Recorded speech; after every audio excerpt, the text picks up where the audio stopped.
After a long hiatus, the JW Broadcasting is back, and we are treated by a host that is famous for saying the word penis and referencing masturbation more than any other person in a JW video, I wonder.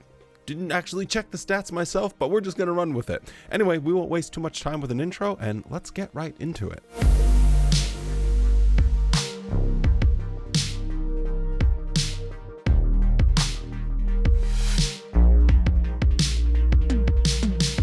Hello and welcome back to the JW Thoughts channel. My name is Wally, and today we are talking about humility and some other stuff. But first off, we got to talk about Watchtower's definition of humility, which is funny because a couple weeks ago, I released a video specifically talking about how arrogance has really ruined this organization. And amongst all of their arrogance, what they continue to do is talk about how they are the most humble people on planet Earth. And lo and behold, the JW Broadcasting that they had scheduled when they were finally making their triumphant return after taking a little bit of a break. So what they do is they only release about 8 of these a year. The others are Gilead graduations and the annual meetings. So on their triumphant return back after hiatus, we're going to talk about humility. So let's hear about it. Have you ever considered who is the greatest example of humility? If your answer is Jehovah, you're correct. Why? Because every living, intelligent creation is inferior to him, yet he chose to and continues to include others in his activities. Humility can be described as lowliness of mind and being free from pride and arrogance. Ah, yes, the greatest example of humility. Just lowly in mind.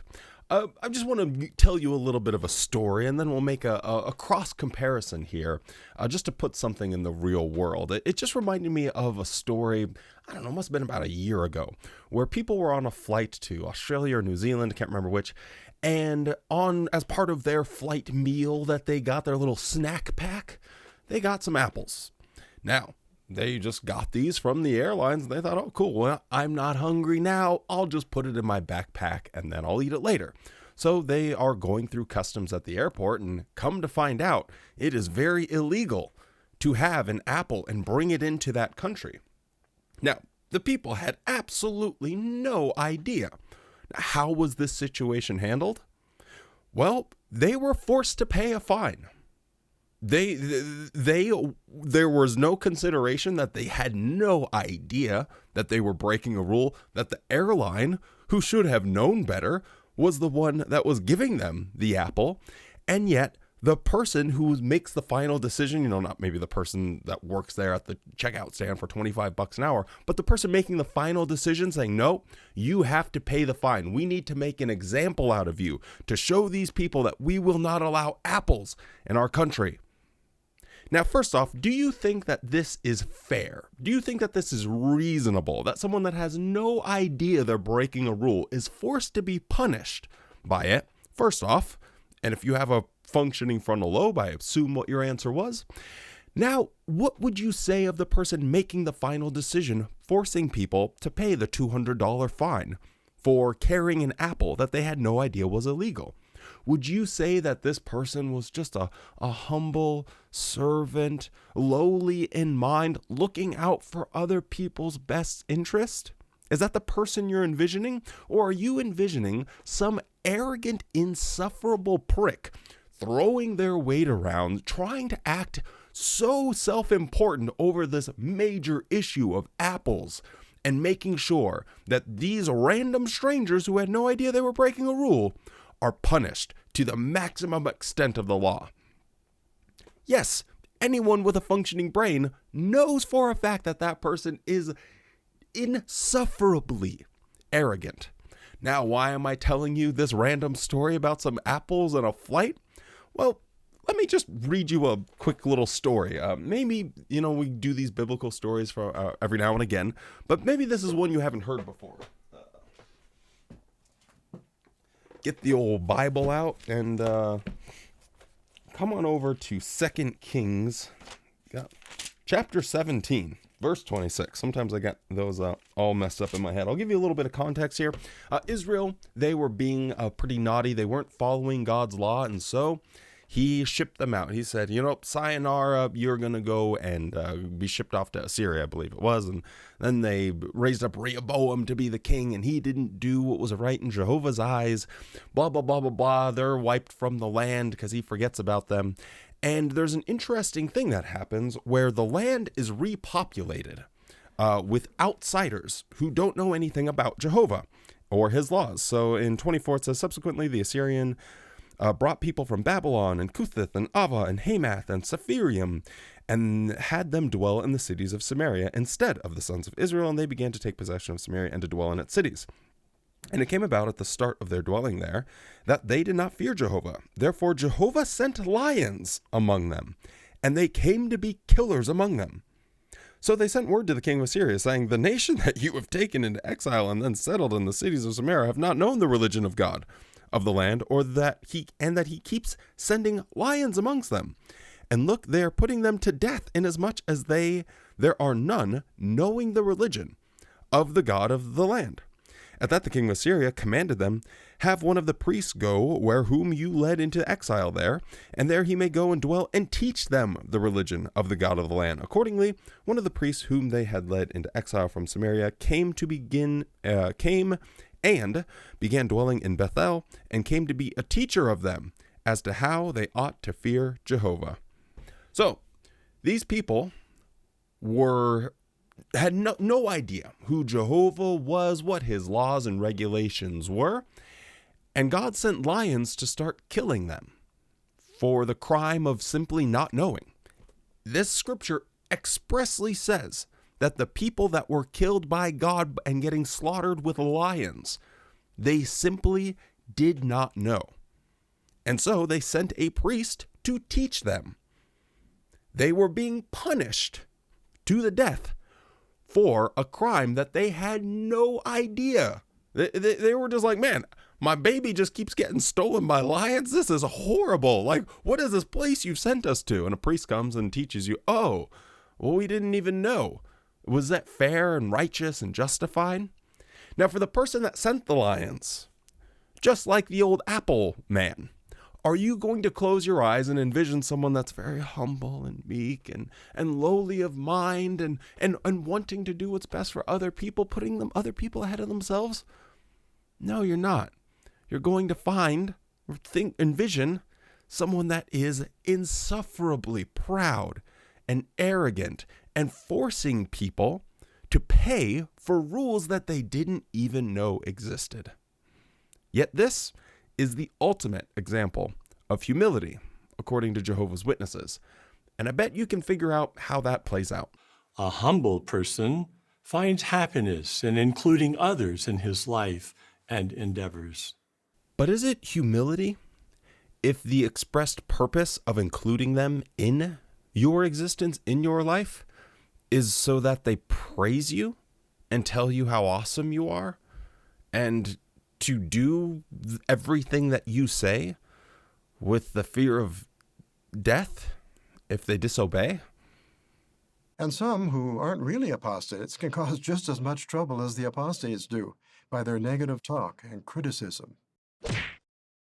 Now, for Jehovah's Witnesses, this idea of humility isn't going to be this normal Christian platitude, this ideal, this standard of something that we hold up as a quality that God really desires. No, they take this a lot more seriously because they think it means your very life. And the reason they tie humility to your very survival is quite interesting. Jesus has already reaffirmed these timeless standards in heaven. Soon he'll do the same for the earth, with a commission to save only those who are humble and obedient. Our developing and displaying humility, then, is essential to our survival. So humility and obedience are always tied together for Jehovah's Witnesses. Whenever they think of humble, it's more of a mindset. And to talk about this just very briefly, One of the things you'll find if you are someone that is a current believing Jehovah's Witness and you start asking questions about the doctrine, about some practices that might be in the shadows of the organization, anything that goes against the party lines, the most common pushback that you will get from other Jehovah's Witnesses is, you are not being humble. You're not being humble right now. You're not listening. So if they give you a half-baked answer that you can easily disprove with facts or logic, they will tell you, you just need to be humble to accept it. Remain humble and teachable like a child. Well, there we have 3 desirable traits of a young child that we want to do our utmost to imitate. What they're saying with their words is, you just need to be stupid and then you'll accept this. But they wrap it in this idea of humility, and that's because intrinsically tied with Jehovah's Witnesses' version of humility, depending where you are on the corporate ladder, well, I guess more the cult pyramid than the corporate ladder, but wherever you are on that, it means obedience.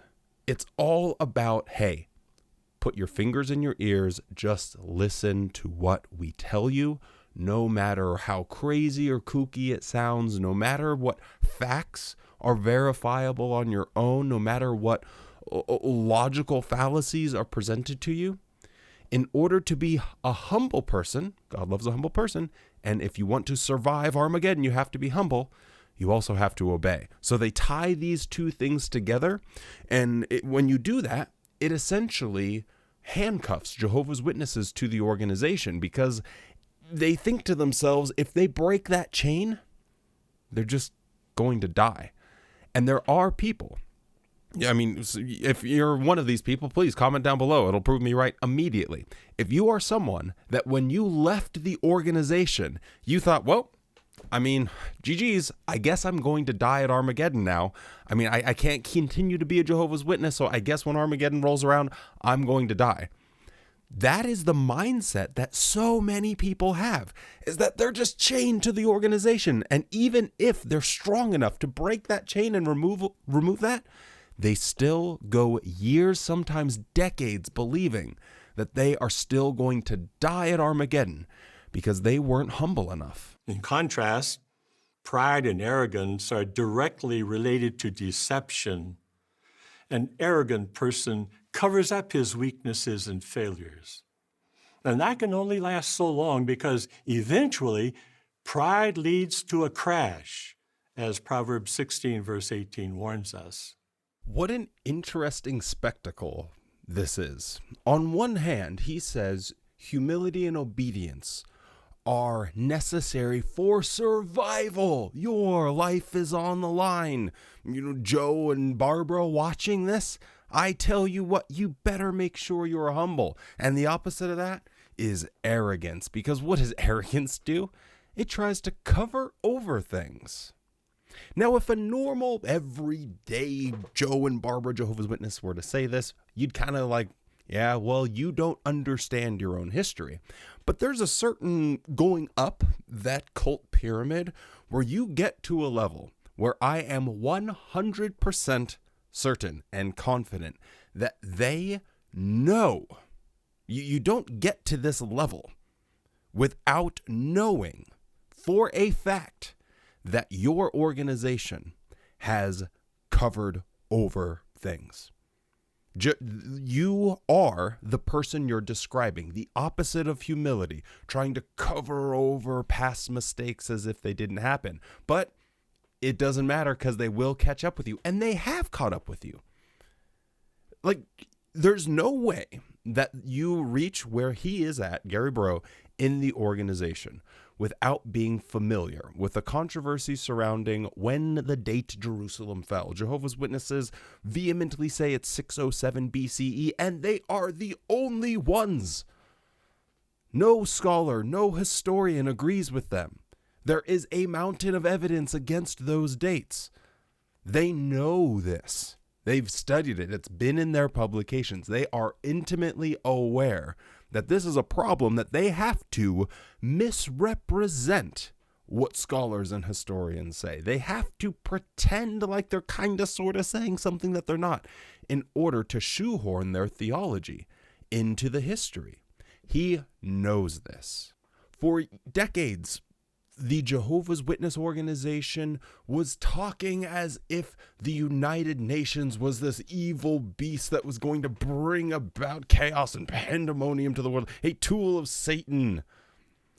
And yet secretly, they were a member of the United Nations. And during the years that they were a member, an NGO member of the United Nations, they were printing in their magazines positive puff pieces about things that the United Nations and the World Health Organization were doing. This guy is aware of that. 1975.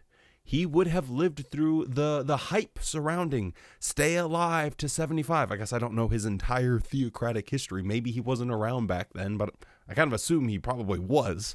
But if he was, or even if he wasn't, if you move through Bethel long enough, you start hearing whispers about things. He knows what they were saying. He knows what people were saying. And then the organization turns around and blames individual Jehovah's Witnesses. Coming from someone that's reached his level, where at some point in time, he has come into direct factual evidence of the organization covering over mistakes that they've made.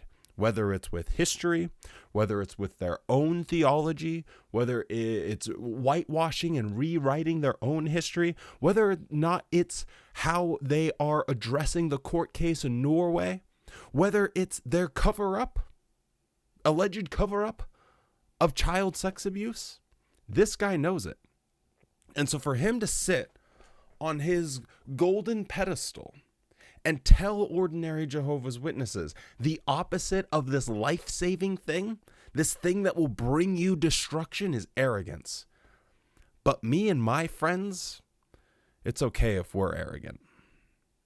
The juxtaposition of who he's talking to and him and the higher-ups within the organization, the disparity between their points of view and then him pretending like they're all part of the same group, is absolutely obnoxious to anyone that knows how this organization is run and how it works.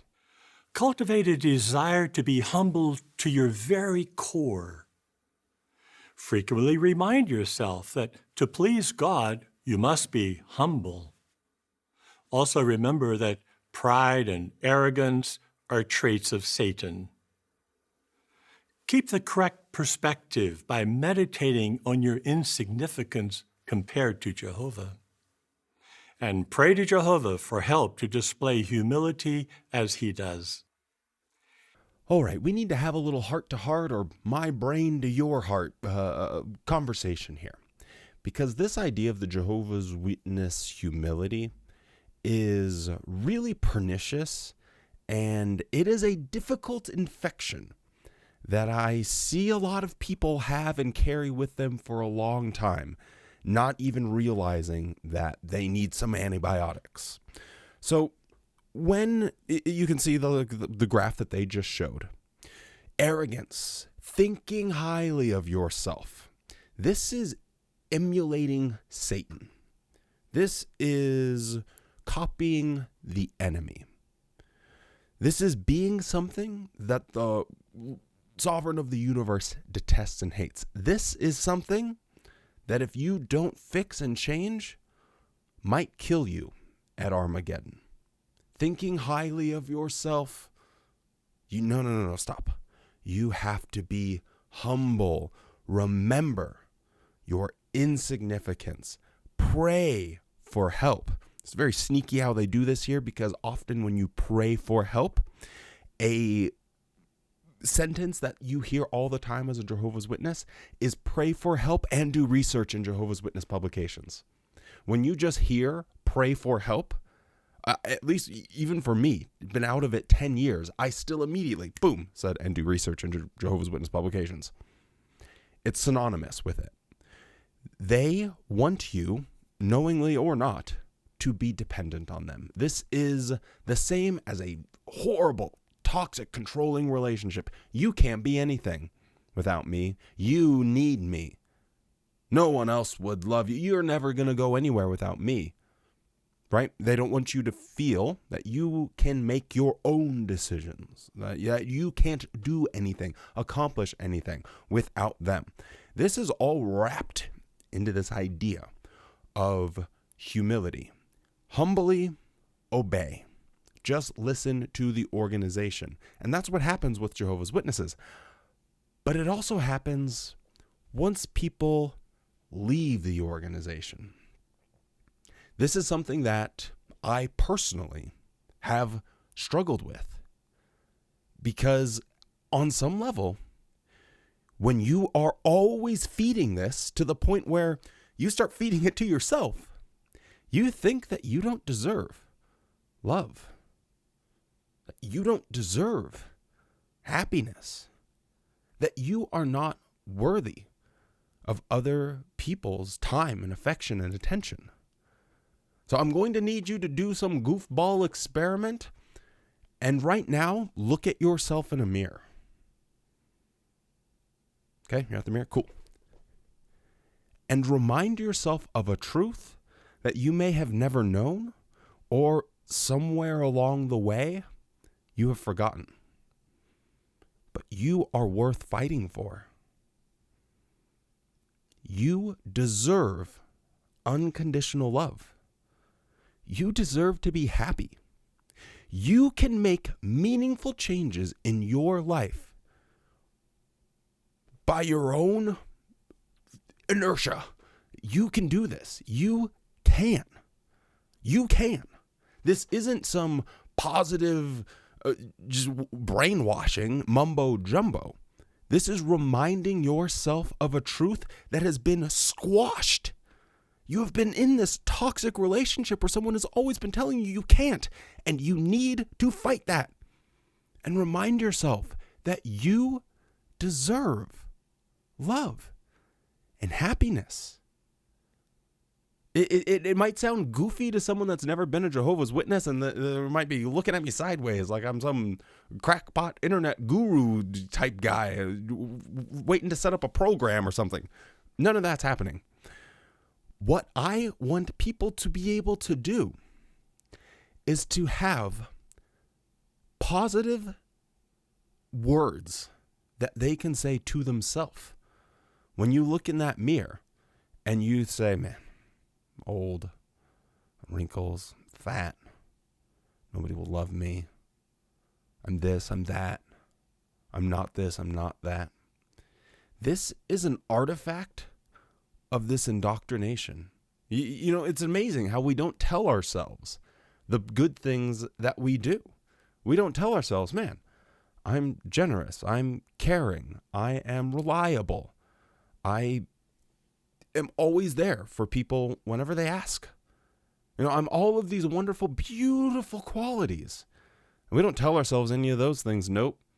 It's the pimple on the forehead. It's the gray roots growing out. It's all the negative things that we just wash over all of the positivity. So if you are looking yourself in the mirror right now, some people can't even look at themselves in the mirror, but if you're looking at yourself in the mirror right now, trying to tell yourself that you can, that you are deserving of happiness, and any of those thoughts are coming, oh man, I'm looking at wrinkles, I'm fat, and I'm old. Shut up. Shut up. You are more than those things. You are more than your flaws. Do those flaws exist? Yes. But you can change. There are certain things that you can change. You don't have to just like brainwash yourself into pretending that something doesn't exist, but you're more than those flaws. Now, if you think I'm crazy at this point, I'm going to prove something to you. And once you see this, you'll never be able to unsee it. And it's a fascinating thing that I have witnessed so many times, and I've never talked about it, I don't think, a single time on the channel. But it's one of those observations that I've made, and it always just, I find it fascinating. But it is this additional ancillary artifact, alliteration, of this don't ever think highly of yourself and be a humble person that you are trained to think as a Jehovah's Witness, or even if you're in a toxic, horrible, controlling relationship. And that is every single time. I say every single time, but I mean like 95% of the time, but just for the sake of the English language, let's just say every time that someone that was formerly a Jehovah's Witness that's opened up, we've had a conversation and we're just, talking, and they're telling me about their story and their struggle, their life, who they are at the core, really getting deep into the nitty gritty, tears, laughter, shame, guilt, all of that stuff. Every time that I've been in that situation, probably hundreds at this point, without fail, people apologize. They say, oh, I'm so sorry to bore you. Oh, I'm so sorry to dump all this on you. Oh, I'm so sorry. I'm so sorry to share myself. It's very strange, but I promise you, that's just what happens. Everyone does it. You watching this, if we've had a conversation before, I promise you were probably one of the ones that did it, and you apologized for your story, for your experience, for your life. I mean, you were maybe just apologizing. You're like, oh, I don't want to trauma dump on someone. But on some scale, you might have been apologizing for your life. Okay? Now, flip this around and go to someone that has never been a Jehovah's Witness or anything, or never been in any of these really difficult circumstances where they were in a controlling relationship, and you have that moment where they are vulnerable and they are sharing stuff about themselves. You know what happens in that situation? People will thank you. They don't apologize for sharing this beautiful moment of vulnerability and friendship and connection. They don't apologize. They say, thank you so much for listening. Man, I feel so much better having someone that I could talk to.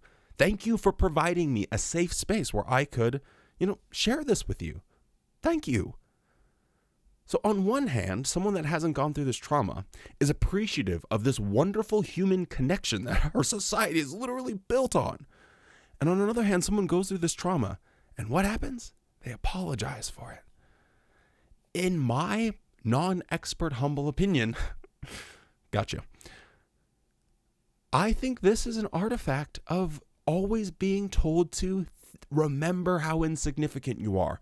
Don't ever depend on yourself. Never rely on your own understanding. There are 1,000 Jehovah's Witness platitudes and tropes that they are constantly being told and telling themselves of never thinking highly of themselves and always thinking lower of themselves. And I think when that happens and they're vulnerable and share something, that is why they apologize. So stop apologizing and start thanking people. If you are vulnerable and having this moment, start thanking people. Thank you. I appreciate that. This was a positive experience. I don't have to look at this and say, oh man, this is negative. I must apologize for this negative situation that I've created. No, everyone else out there in the real world is being grateful for this positive situation that's just happened. You're building a friendship. So there's no reason to sit back and be like, oh, I'm so sorry. It's like I said, maybe you don't believe me, but just go and talk to some ex-Jehovah's Witnesses, and then you'll see, and you're like, wow, that is kind of how it goes. And then go to someone that's never been a witness, and you're like, wow, okay. Maybe this goofball on YouTube was actually onto something. But anyway, this is, man, how long have I been yapping about this? 10 minutes now. Okay, I better move it along. But I just want you to remember, you YouTube person that is watching this, you are deserving of happiness. Remind yourself of that. Those words that you are saying to yourself are very important. For years, those words have been putting you down, and you need to shut that person up. Okay? You need to start having those words and those emotions be a little bit more geared towards your good qualities as well. You don't have to overlook any flaws that you might have, because now that you're being honest with yourself, with the good and the bad, it is easier to start seeing the reality of the situation and make meaningful changes.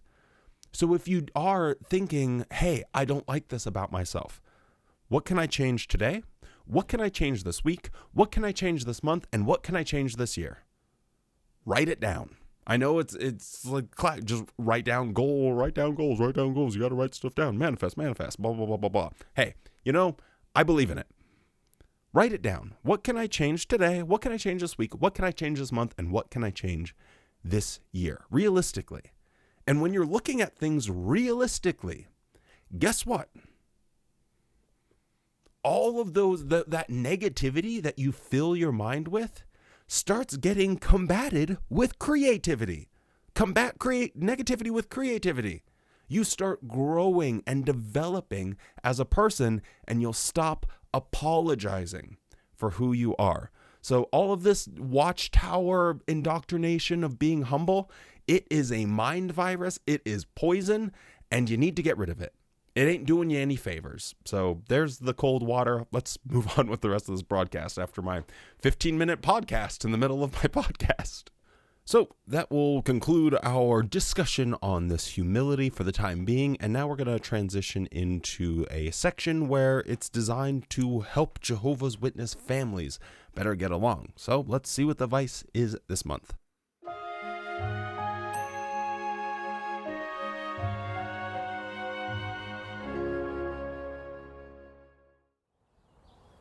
A strong marriage can be an oasis of peace in a difficult world. But no matter how strong the bond, every marriage consists of an imperfect man and an imperfect woman living in a confined space.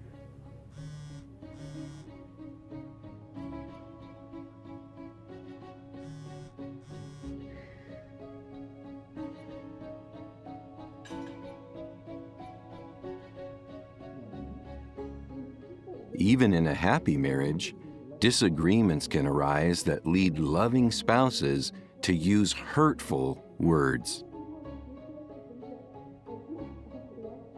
At a certain point, you may not even remember how the disagreement started, and yet the conflict escalates.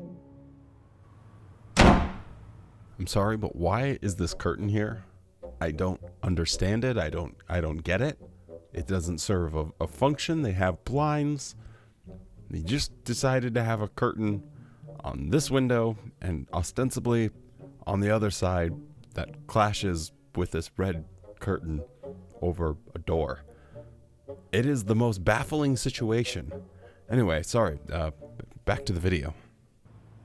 Has this ever happened to you? Did you apologize and make things right? The mere passing of time won't make the hurt disappear. The real triumph, peace, can only come about with a sincere apology. Do nothing out of contentiousness or out of egotism, but with humility consider others superior to you. Try to see things from your spouse's viewpoint.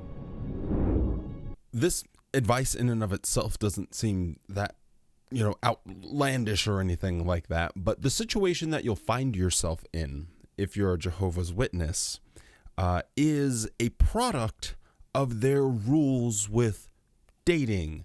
You're not living together with someone. You're not spending multiple days, weeks, months together alone to see how you guys interact and behave and gel together as a couple. No, you never spend any time alone, unchaperoned, just in an apartment ever until you're actually married. And once you're married, that's it. You are signed up for life. The problem with this is you don't get these little nuanced things that come about from just living with someone or just spending a lot of time together. There is a denial of a fact that Jehovah's Witnesses surely must do, and that is you can play nice for short periods of time. You can put on a mask. You can pretend to be someone else for like the time invested in a relationship before someone gets married for Jehovah's Witnesses is oftentimes they'll date for about a year. If you date for longer than a year, people start raising their eyebrows like, well, come on, when are you guys going to get married?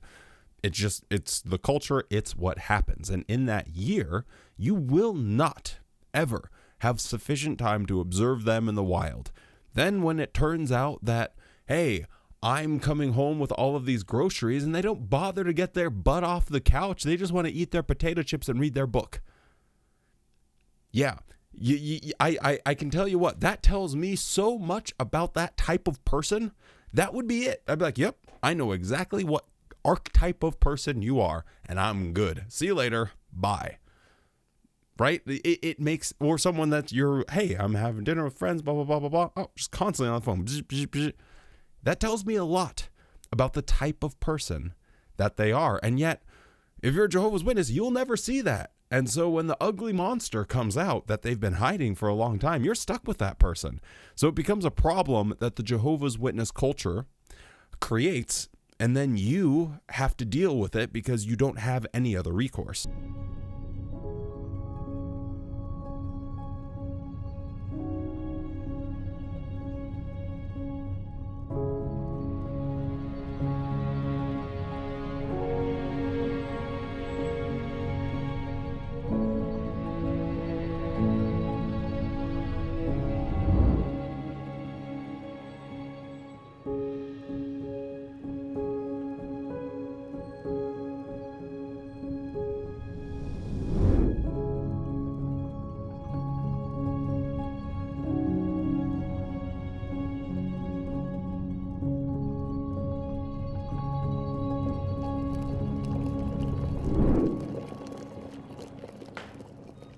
How would a sincere apology make you feel?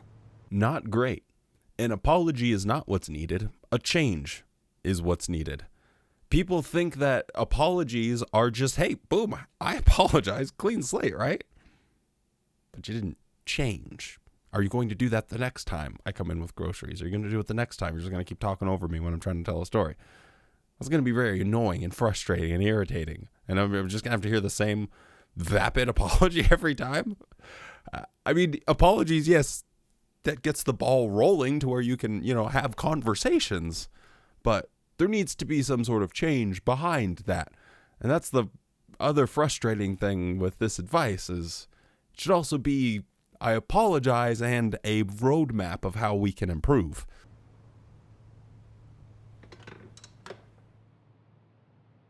Don't let your ego get in the way. Take responsibility for your part in the dispute, even if you don't think you've done anything wrong. One of the funniest things is someone brought this up probably like a year ago in a comment, and they said, have you noticed that the wife, every time there's an argument, the wife will always bring the husband coffee, and that's when they start sorting their crap out. And now every single time in a Watchtower video, I think of that comment. I'm like, man, you are so right. So whoever it was that said that, shout outs to you, because you had this thing on lock. You had spotted this. But every single time, wife pours coffee, brings coffee over to man, then they start apologizing. It's so funny. Hey, want some tea? Sure. Ask for help to be able to reach Terrence's heart. I got your favorite in here. Thanks, man.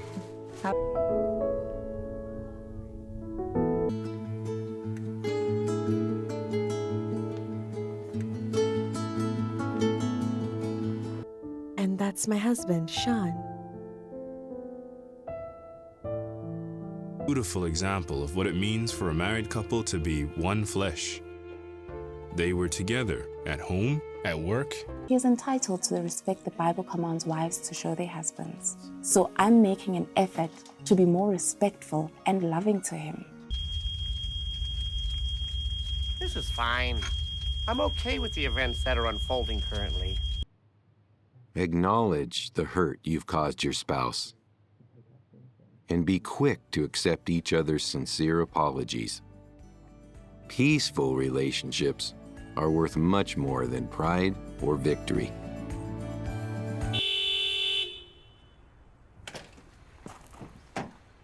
But peace in the family must be maintained.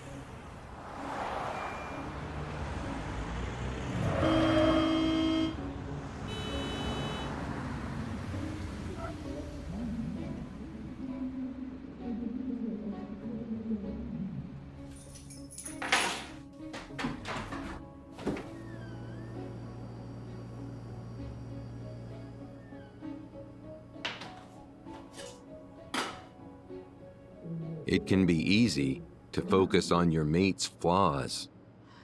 So when you feel like you're being pushed to your limit, remember, James chapter 3, verse 2 says, "We all stumble many times."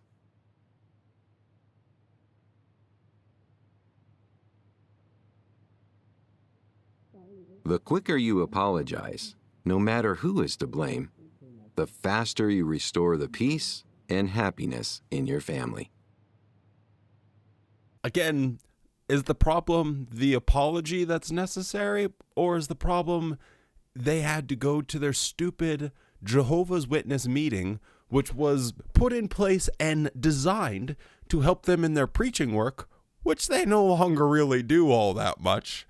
So what's the point of going to the meeting in the first place? Riddle me that. But maybe that's the real problem. The problem is their midweek meeting, they were so busy they didn't have time to go to the grocery store. You got to deal with the actual problem that's causing the issues here. At least in my opinion, I don't know. So I do find it very fascinating how they say just continue to accept the apology. They're going to make mistakes. What about actually, moving forward? Because the problem is maybe you married someone that you are incompatible with. Maybe Watchtower even knows this, and there isn't an actual solution of change because that person is just, you guys are oil and water. But since you're stuck together and you're oil and water, people maybe aren't going to change. I guess you just have to keep accepting their apologies. So it's a really grim life if you're one of Jehovah's Witnesses. With that, let's move into Gary Burroughs' introduction of a new segment, which is quite bizarre. Earlier, we noted that humility is linked to honesty.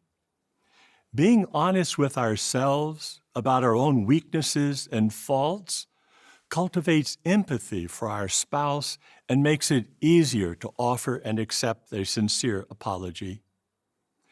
Promoting peace outside the home can be even more challenging in this deeply divided world. People are ideologically polarized. Some argue that we should accept every lifestyle and belief without exception. Others view those who are different with hatred. In a perfect world, people will be honest about their mistakes, and that will facilitate it to be easier to accept their apology. Which is fascinating, considering how we had a governing body member say this. Nor is an apology needed for not getting it exactly right previously. We understand this is how Jehovah operates. He reveals matters gradually when it is needed. And also, the governing body is neither inspired nor infallible. And so it can err in doctrinal matters or in organizational direction. So they haven't even hit the point where they are honest about the mistakes they make. No, they are in denial about the mistakes they make, and they tell you to your face, I ain't gonna apologize for it either.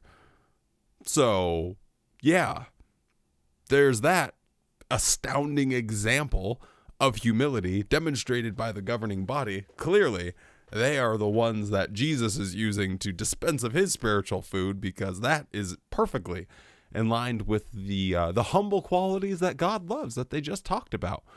What a strange thing to bring up, especially like when these examples are in front of you, Gary. So I'm addressing Gary now, but Gary, like, didn't you hear the governing body say they don't need to apologize? They ain't gonna apologize. They ain't gonna change. They ain't gonna listen to you. And yet here you're telling people, yeah, but, optimally, this is what you do. Like, doesn't that feel just icky inside, Gary, when you say those things? Doesn't it just make you feel kind of gross to think that your boss is just sitting around shaking his fist saying, I don't need to apologize? I don't know.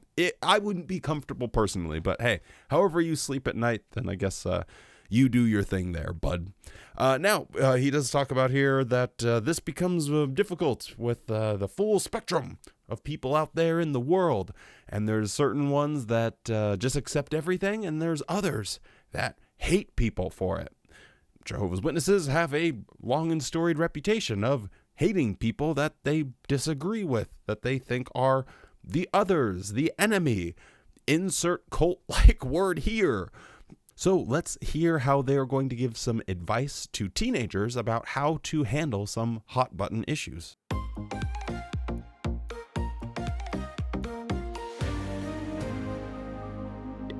In what ways have you seen people treat others who are different from them?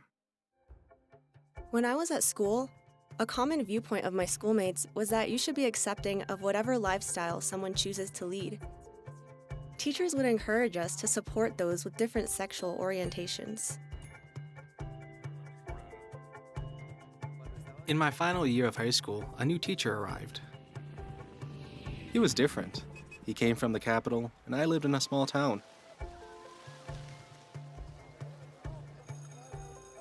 He had spent many years at university and didn't believe in God. On social media, it was very common to see extreme viewpoints about different lifestyles.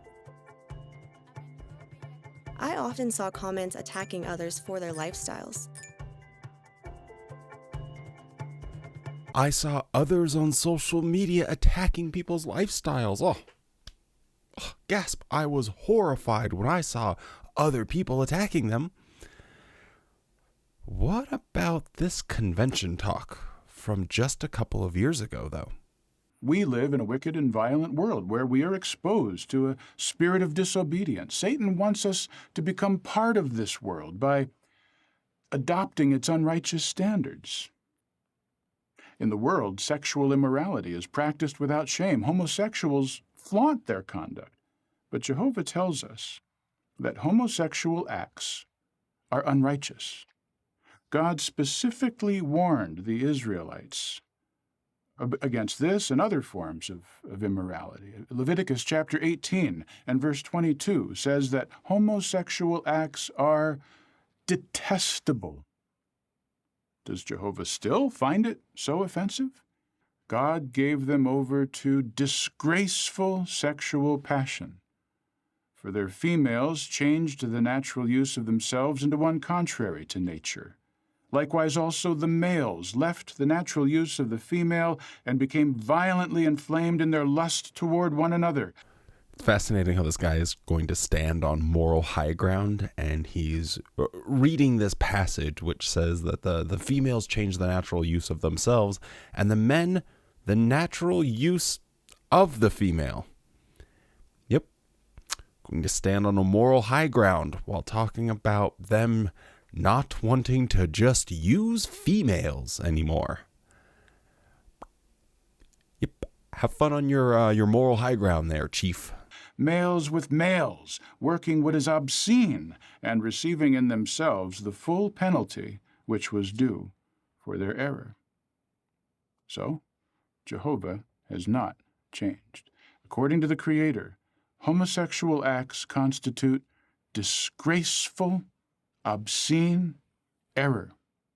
So Andy Adjective over here has decided to describe homosexuals as disgraceful, obscene, in error, sinful, satanic, violently lusting, all manner of negative adjectives that he associates with homosexuals and homosexual acts. So how is this not attacking someone for their lifestyle? The passage he read, that they're going to get the full reward for the things that they've done. They'll get what's coming to them. Actively hoping, praying for someone's imminent death at Armageddon, that's not attacking them. That doesn't seem to be a neutral stance where you're saying nothing. You've chosen to say something, and that something is that your life is disgraceful and obscene and ungodly and satanic and it's shameful. You can't really claim that you just want to be neutral on the subject, because you definitely said something about it. And during this talk that he gave at this convention, they also did some live action little plays to really drive the point home. Did you both get the email survey I sent? And you're both coming, right? I must have missed it. I was on calls all morning. What's this about? Well, the whole office is leaving early. We're going downtown to support the march for gay rights. She won't go. Why? It's against her religion. Some of her people came by my house, and when I asked, they said your church won't support gay marriage. Irene? It's true. As Jehovah's Witnesses, we hold to the Bible standard on marriage, which is only between a man and a woman. And we remain politically neutral. That's such ignorant thinking. I understand it's a sensitive subject. I have a daughter who deserves her rights. Trust me, Amber. As one of Jehovah's Witnesses, we believe everyone has a right to choose how they live. And I would never force my beliefs on anyone. But you won't go. Just as I would never force my beliefs on you. All I ask is the same respect. And no, I won't be going. I have to go back to work.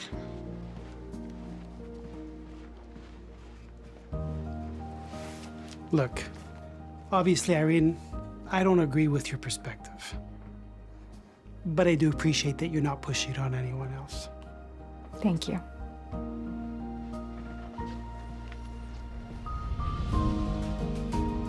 So you have to remember that this, during the Pursue Peace convention, all happened within the span of like 5 minutes.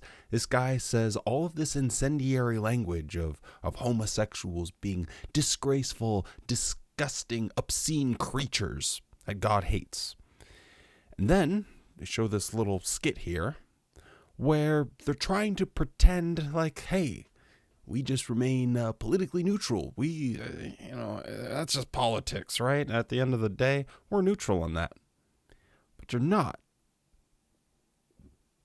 They're saying all of this inflammatory, incendiary language, calling it disgusting.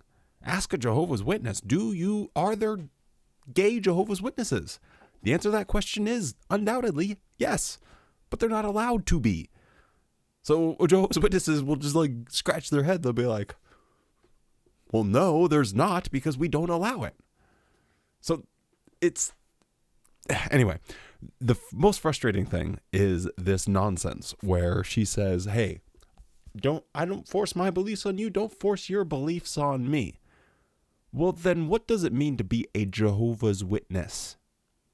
The lady mentions that someone knocked on her door. What were they doing by knocking on her door?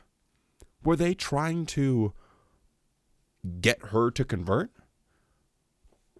Why are they trying to get her to convert? Because Armageddon is right around the corner. What happens if you don't convert? God kills people because they didn't listen to the message. So how is not spreading a message of, hey, you need to convert to this religion, Armageddon be right around the corner, dog. I wouldn't want to be caught up in that mess. How is that not trying to impose your beliefs on others? Like, you just are. It's the identity of Jehovah's Witnesses. They're standing on street corners with their signs, directing people to their website. They're always trying to convert people. So they are more than happy to talk out of both sides of their mouths. Now, as we observed in the video, moral and political issues might be brought up in the workplace. But more often, our young ones, even very young ones, are confronted with these same topics. How will they respond? Are your young ones ready? As you watch the next video, notice how Olivia defends Jehovah's righteous standards. So not only are they trying to impose this on other people by their door knocking, they're also most definitely indoctrinating their children, their young children, with the exact same ideology. And if you are a Jehovah's Witness child, there is no option for you to not be a Jehovah's Witness. If you don't agree with this, if you don't think in this ones and zeros way, then you potentially could lose your entire support system, your entire family, your mom, your dad, your brother, your sister. They may never say another word to you ever again because you didn't agree with them. So again, are you imposing your beliefs on others? I think so. And after he says this, they give another example of how this would work, not only at the workplace, but also in school. Great discussion today, everyone. Remember, midterms are this Friday. No excuses. That includes you, Jordan. You were noticeably silent during our discussion today, Olivia. I was. I guess I just didn't have much to say. Aren't you concerned about gay rights? Well, it seems like a political issue, and I stay neutral when it comes to political stuff. But it's not a political issue. This is a human rights issue. Hey, Mr. Dallas, she's like crazy religious. Hey, there's nothing wrong with that. No, you don't understand. Jehovah's Witnesses hate everybody that isn't straight. That's not true. We don't hate anyone. I've spoken with your people before. They seem big on equality. We are. The Bible says God isn't partial, so we believe that everyone should be treated fairly. Good. So I assume you have gay members in your church? No, we don't.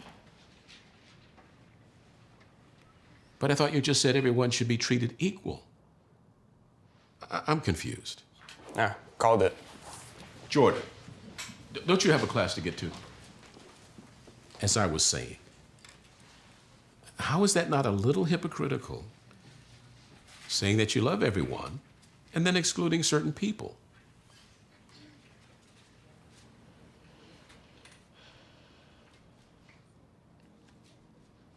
Honestly, Mr. Dallas,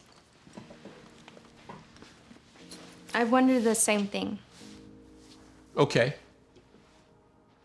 And? Well, I researched it in the Bible, and I realized that God accepts all people, but he doesn't accept all conduct. What does that mean? It means that you can't be abusing drugs, you can't be stealing, or being violent and still be a witness. There's just certain actions that God just doesn't accept. Including how someone expresses their sexuality? In some cases, yes. We follow God's standards, not having sex without being married. Well, if that's how you feel, that's your right. Personally, it seems a tad archaic to me, but to each their own. This is actually an interesting skit because the teacher is like, that seems hypocritical. Oh, well, God he loves everybody, but he doesn't accept all conduct. And you're like, well, what does that mean? She's saying a bunch of words and nonsense. So let me break it down for you here. Imagine you walk up to someone and you say, hey, I hate the way you dress. I hate how you slouch when you walk. I hate how you smell. I hate the way you smile. I hate the glazed look in your eyes. Every single thing about you I find obscene and abhorrent. And honestly, on a daily basis, I pray for the end of the world because I know people like you will be destroyed at the end of the world. And then after you and people like you are destroyed, I can finally have a happy world order of peace. Because vermin like you are gone. But I love you.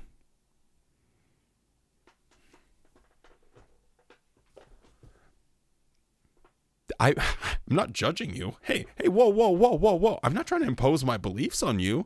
I'm just telling you how I honestly feel. I respect Your right to do what you want. You should respect my right to have my opinion as well. Honestly, it is such a weak argument to try and pretend that this is okay. Like, if you want to think this way and you want to be politically neutral, then say nothing.